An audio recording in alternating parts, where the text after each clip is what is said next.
என்ன தம்பி எங்க வேலை பார்க்க? வா டீ குடிச்சு போவோம்.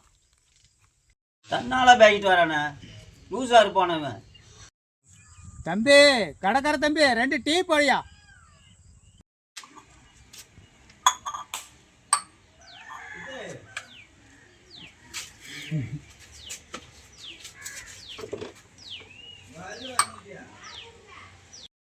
டீ குடிடா, இந்த வாரேன்.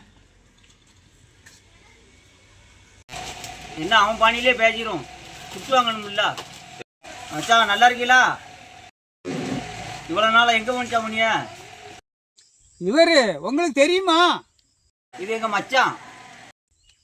கடைக்கார தம்பி 2 சேவை பாக்கெட்டு, 2 பிஸ்கட் பாக்கெட்டு, 2 வறுதல் பாக்கெட்டு கொண்டாங்க. இந்தாங்க 200 ஆகுது, சுத்த கொடுத்துட்டு போங்க. உங்க மச்சான் தானடா, துட்டு அவற்றே வாங்கிக்கோடா. ஆஹா, நம்மளெல்லாம் லூஸ் ஆக்கிட்டு இருக்காங்க.